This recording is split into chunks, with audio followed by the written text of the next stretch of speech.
The White House says that these drones don't appear to be foreign and that many of the sightings are actually just manned aircrafts operating lawfully. But politicians across the country tonight are calling on the federal government to take action, saying that the public deserves real answers.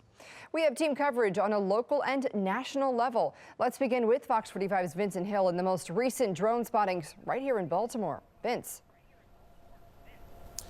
Well, Maxine, from former Governor Larry Hogan's house to the Inner Harbor to Mount Vernon, these questionable drones are bringing a lot of questions. It's a phenomenon taking place from New Jersey to Virginia and even here in Baltimore. And so it was just me and this little thing staring at each other for about 15 minutes. Drone sightings are the hot topic of conversation, especially for those who've experienced it. At first, I thought it was the light on the tower, but then I looked around and realized it's way too far up and way too far out. Blue captured this video in the Mount Vernon neighborhood Saturday evening. And as I began to film, it started doing this dance. And as it moved, I moved, making these very erratic movements. It shows what appears to be a flashing light, at some point making quick moves and sudden stop. Can a drone do that? Sure. But whose is it? I'm not an aviation professional, but I'm pretty clued in. And I wouldn't know of any helicopter or any type of plane that could do that. Naval flight officer, 25 years in the Navy, aeronautical engineer. Armin Kurdian is an aviation professional. He spent over 2 decades as a Navy pilot, responsible for test aircraft. Having seen some of these videos myself, they do look like regular civilian aircraft, little Cessna 152s with navigation lights on there. Although Kurdian believes most of the drone sightings have been completely harmless. But having said that, I think the threat is real.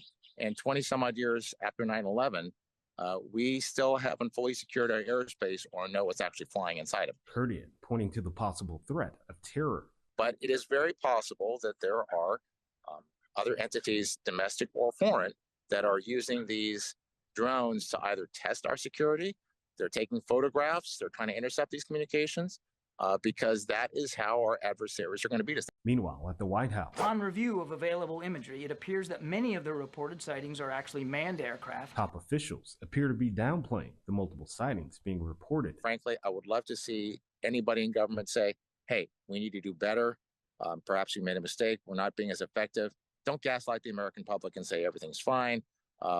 Just let's be honest about what's actually happening. A sentiment shared by the aviation expert and the Mount Vernon resident, who, like many others, say they've seen it with their own eyes. I need the government to just tell the truth.